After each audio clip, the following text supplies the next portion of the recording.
Hello दोस्तों, आप सभी को जीएसआर क्लास में एक बार फिर से स्वागत है। आप सभी के बीच हम लेकर आए हैं आज 14वां लेसन है, उसको बोलते हैं हम संख्यांकी, जिसको अंग्रेजी में बोलते हैं स्टैटिस।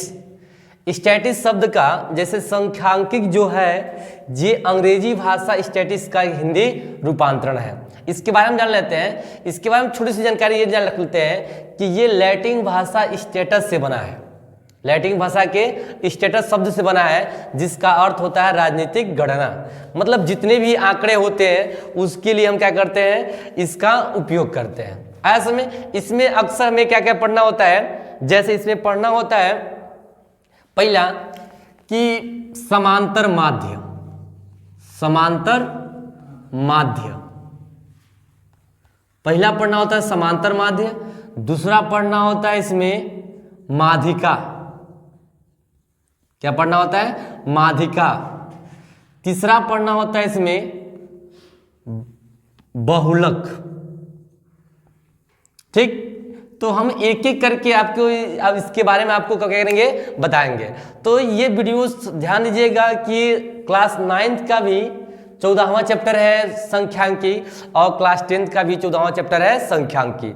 इसमें ऐसे बेस से हम छोटे बेस से लेकर बड़े बेस की तरफ क्या करेंगे, पढ़ाएंगे। जो 9th में भी आपको समझ, जो बच्चा 9th में पढ़ रहा है वो भी समझ जाएगा, और जो बच्चा 10th में पढ़ रहा है उसको भी समझ जाएगा। ये एग्जाम हॉल में क्लास 10th के लिए कम से कम इसमें से 12 से 15 नंबर क्वेश्चन इस चैप्टर से क्या करता है, पूछता है। इस बार ये और इंपॉर्टेंट हो जाएगा, क्योंकि जब 4 चैप्टर निकाल दिया है तो 11 ही चैप्टर में से क्या करेगा, क्वेश्चन 70 नंबर का देगा, जिसमें से ये चैप्टर सबसे इंपॉर्टेंट होने वाला है और आसान भी है। तो आते हैं, सबसे पहले हम जानते हैं समांतर माध्य। तो समांतर माध्य को हम एक और नाम से जानते हैं, उसको हम सिर्फ अगर क्वेश्चन में पूछ देता है माध्य, तो माध्य का मतलब होता है समांतर माध्य। एक और होता है औसत मान। क्या होता है? औसत मान। क्लियर? अब ध्यान दीजिए, औसत मान पूछे, औसत मान पूछे या समांतर माध्य पूछे, ये दोनों चीजें हम क्या करेंगे, इसके लिए बस एक ही सूत्र होता है। पहला चीज, ये 2 आंकड़े होते हैं, आंकड़ों के जैसे प्राथमिक आंकड़े होते हैं, गौण आंकड़े होते हैं, उसमें एक वर्गीकृत आंकड़ा होता है। क्या होता है? वर्गीकृत। वर्गीकृत आंकड़े। ठीक, दूसरा होता है अवर्गीकृत आंकड़े। अवर्गीकृत आंकड़े। क्लियर? ये 2 चीजों के बारे में क्या करना है, हमें पढ़ना है। तो क्लास 9th में आप पढ़ रहे हो तो आपके लिए क्या होगा, अवर्गीकृत आंकड़े होगा, और क्लास 10th में पढ़ रहे हैं तो वर्गीकृत आंकड़ों के बारे में क्या करेंगे, आपकी जानकारी लेंगे। तो इसलिए मैं दोनों चीजें आपको बता रहा हूं। एक क्वेश्चन आ जाए कि अगर हमसे कह दे कि कोई एक मजदूर है जिसकी 5 दिन की मजदूरी 50 रुपया, 60 रुपया, 70 रुपया, 80 रुपया, 90 रुपया हो, तो इसकी औसत मजदूरी कितनी होगी। क्वेश्चन क्या कह दे कि एक मजदूर है, मजदूर जिसकी 5 दिनों का 5 दिनों का औसत मजदूरी, 5 दिनों का मजदूरी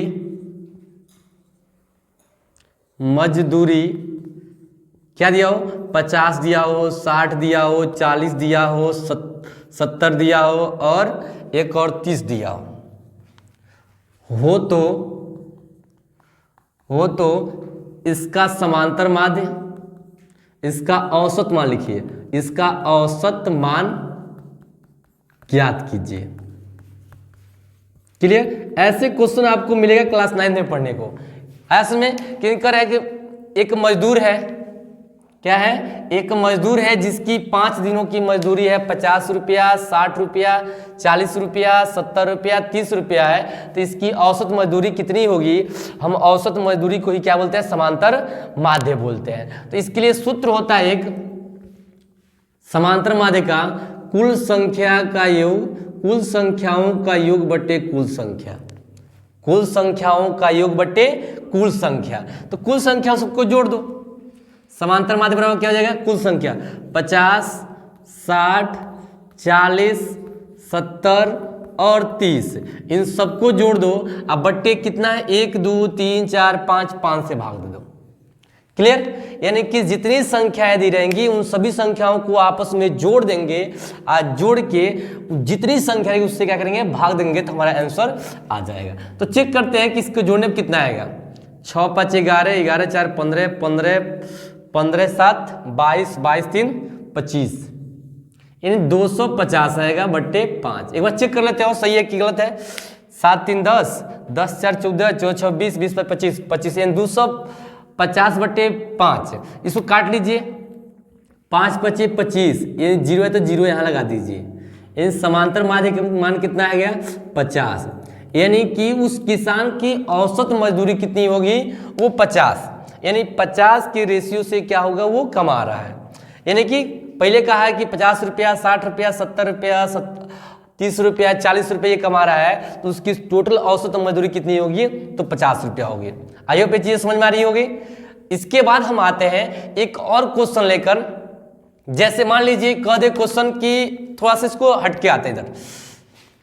अगर ऐसे दे दे, पद दे दे, पद बारंबारता, बारंबारता, ये भी क्वेश्चन आता है। इस टाइप पे भी क्वेश्चन क्या आता है, देता है कि एक में दे देगा पद, एक में दे देगा क्या, बारंबारता। ऐसे में एक में दे देगा पद, एक में दे देगा बारंबारता। तो इसका समांतर माध्य हम कैसे ज्ञात करते हैं, इसके बारे में क्या करते हैं, हम चर्चा करते हैं। पद में दे दिया हूं, यहाँ 5 दिया हूं, यहाँ 6, यहाँ 3, यहाँ 2, यहाँ 8, यहाँ 9, यहाँ 7, और यहाँ पर दे दिया हो 2 4 7 9 4 3 2। ये दीजिए, पहले हम छोटा अंक ले रहे हैं कि आपको समझने में क्या होगी, आसानी होगी। तो देखिए, इस पद को अगर हमें x मान लें, पद को क्या मान लें, x, और बारंबारता को मान लें f। पद को क्या मान लें, x, और बारंबारता को क्या मान लें, f मान लें। तो पहला जो इसके स्टेप होता है, पहला स्टेप होता है f गुणे x। पहला स्टेप क्या होता है, f गुणे x। तो यानी कि हमें f में x से क्या करना है, गुणा करना है। तो गुणा कीजिए, 5 दूना 10, 6 चौको 24, 7 त्रिके 21, 9 दूना 18, 8 चौको 32, 9 त्रि 27, 7 दूना 14। क्लियर? यानी क्या गई, इन सबको अगर 2 मान आपको दिया है, एक पद दिया है, एक बारंबारता दिया है, तो पद का गुणा हम बारंबारता में करते हैं, जो आंसर आता है उसको सबको आपस में क्या कर लेते हैं, जोड़ लेते हैं। पहले हम बारंबारता को जोड़ लेते हैं। 4 2 6, 6 7 13, 13 और 9 कितना होता है, 22, 22 4 26, 26 3 29, 29 2 31 आया। कितना आया, 31। एक बार फिर से काउंट कर लेते हैं, क्या जो हम जोड़े हैं वो सही है कि गलत है। तो 2 4 4 2 6, 6 7 13, 13 और 9 कितना होता है, 22, 22 4 26, 26 3 29, 29 2 31। सही हम लोग जोड़े हैं। अब क्या कर लेते हैं, इसको भी जोड़ लेते हैं। सिग्मा fx बराबर ये 4 1 5 5 8 5 13, 13 2 15, 15 7 22, 22 4 26, 26 के 6 हासिल 2, 1 2 3 3 2 5 6 6 3 9 9 3 12, 12 2 14, यानी कितना है, 146। इसको जोड़े कितना है, 31, इसको जोड़े कितना हुआ, 146। अब इसका समांतर माध्य का सूत्र क्या हो जाएगा, सिग्मा fx बटे सिग्मा f। क्या कर लेते हैं इसको, सिग्मा fx का मान कितना होगा, 146 बटे 31। इसमें अगर भाग देंगे तो इसका मान कितना आएगा, चेक कर लेते हैं। 146 में हम क्या करेंगे, 31 से भाग देंगे। तो हम जानते हैं 30 25 150 होता है, यानी 5 बार में नहीं जाएगा, 4 बार में जाएगा। 4 एकम 4, 4 तिहाई 12, 124 आएगा। ये 2 आ जाएगा, ये 2 आ जाएगा, ये क्रॉस हो जाएगा, 0.0 बढ़ेगा। 30 25 150, 30 छक्के 70, 7 त्रिके 21, 7 बार में दिखते हैं। 7 एकम 7, 7 त्रिके 21, कितना हुआ, 217 हो गया। यानी कि इसको बढ़ जाएगा 3, ये खत्म, ये खत्म, दशमलव आगे बढ़ेगा तो इससे बेटर है कि हम इसको काट लेते हैं कितना ही बार में, ये कटेगा नहीं, कहीं बढ़ता जाएगा, तो समांतर माध्य कितना हो जाएगा 4.7। आई होप ये चीजें समझ में आ रही है। एक बार फिर से सुनिए क्या होगा कि हम करेंगे क्या कि पद दिया हो, ब्रह्मांडता दिया हो, क्लियर, यानी पद दिया है तो उसको x मान लेंगे, ब्रह्मांडता दिया है तो उसको हम क्या मान लेंगे, f मान लेंगे। अब एक और स्टेप बढ़ा लेंगे, f गुणे x, यानी कि 5 का गुणा 2 में किया कितना हुआ 10 हुआ, 6 का गुणा 4 में किया है 24 हुआ, 3 का गुणा 7 में किया है 21 हुआ, 2 का गुणा 9 में किया है 18 हुआ, 8 का गुणा 4 में किया है 32 हुआ, 9 का गुणा 3 में किया 27 हुआ, 7 का गुणा 2 में किया 14 हुआ। इन सबको जोड़े हैं कितना हुआ 146, और इन सबको जोड़े हैं कितना हुआ 31। 146 में से 31 से क्या करेंगे, भाग देंगे तो 4.7 आंसर आएगा। आई होप ये चीज समझ आ रही है। ये दो तरीके क्वेश्चन हो गया। तीसरा क्वेश्चन क्या होता है, जब ये वर्ग अंतराल में हो, यानी कि क्या हो, आंकड़े क्या हो, वर्गीकृत हो, आंकड़े क्या हो, वर्गीकृत हो। एक बार क्या कीजिए, इसको आप नोट कर लीजिए, क्या कीजिए, नोट कीजिए, और समांतर माध्य के लिए तीसरा क्वेश्चन किस टाइप पे आता है जो मैं आपको भी बता रहा हूं, तब तक आप कीजिए, इसको नोट कीजिए। चलिए इसके बाद हम लेकर आते हैं दूसरा क्वेश्चन। इसका भी समांतर माध्य याद करना हो, जिसमें दिया हो वर्ग अंतराल दिया हो और ब्रह्मांडता दिया हो। तो सबसे पहले क्या करते हैं, इसके लिए हम x का मान निकालते हैं। किसका मान निकालते हैं, x का। ये f है और ये क्या हो जाएगा x। तो x का मान निकालने के लिए हम क्या करते हैं, सबसे पहले इन दोनों को जोड़ते हैं, जोड़ के उसका आधा कर लेते हैं। तो 0 को और 10 को आपस में जोड़ो कितना हो जाएगा, 10 होगा, 10 का आधा करोगे तो 5 हो जाएगा। 10 का और 20 को जोड़ो 30 हो जाएगा, 30 का आधा करो कितना होगा 15। इसी प्रकार 10 का अंतराल है तो 15, ये 25 हो जाएगा, ये 35 हो जाएगा, और ये कितना हो जाएगा 45 हो जाएगा, और ये कितना हो जाएगा 55 हो जाएगा। यानी हमें f मिल गया और x मिल गया।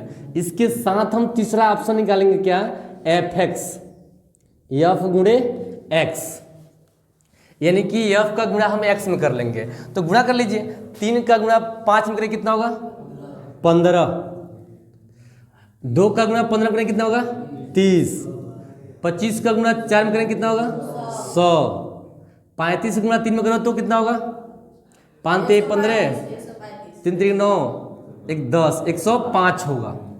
और 45 गुना 90, 55 एकम 55। ठीक, इसमें हम क्या करते हैं, यफ वाले को जोड़ लेते हैं, यफ वाले को जोड़ लेते हैं। जोड़िए, 3 2 5, 5 4 9, 9 3 12, 12 3 15, ये टोटल 15 है। इन सबको जोड़ लीजिए तो 5 5 10 5 15 के 5, इसको सिग्मा एफ एक्स कर लीजिए, सिग्मा एफ एक्स बराबर 5 3 15, यहाँ 5 हो जाएगा, 5 4 5 और 9 कितना होता है 14, 14 1 15 15 3 18, एक हासिल था 19, 19 के 9 हासिल 1 1 1 2 2 1 हासिल 3 आएगा। एक बार ध्यान से फिर से देख लेते हैं, 5 5 10 5 15 के 5 हासिल 1, 9 5 14 14 14 4 18 हासिल 19, हासिल 1 हुआ 1 1 2 2 1 3, यानी कि सिग्मा एफ एक्स का मान आया 395 और सिग्मा एफ का मान कितना आया 15। इसका समांतर माध्य ज्ञात करेंगे तो जाएगा सिग्मा एफ एक्स बटे sigma F. Sigma F x बराबर हो जाएगा 395 बट्टे 15। 395 में क्या करिए 15 से भाग दीजिए, क्या कीजिए इसको पहले छोटा कर लीजिए, काट के करिए छोटा कीजिए। 5 तिहाई 15 और 7 पच्चे 35, 9 पच्चे 45, यानी कि 79 बट्टे 3 आया। इसमें क्या कीजिए अब 3 से भाग दीजिए, 3 दूना 6, 19 हुआ, 36 18, ये 1 बचेगा और यहाँ दशमलव बढ़ाएंगे 0 बढ़ेगा, इन 3 बार में ये आ जाएगा, यानी कटे कितने बार में, समांतर माध्य का मान आएगा 26.33 आ जाएगा। क्लियर। जी एक स्टेप हमने क्या पढ़ लिया, समांतर माध्य का जो वर्गीकृत आंकड़ा हो वो पढ़ लिया।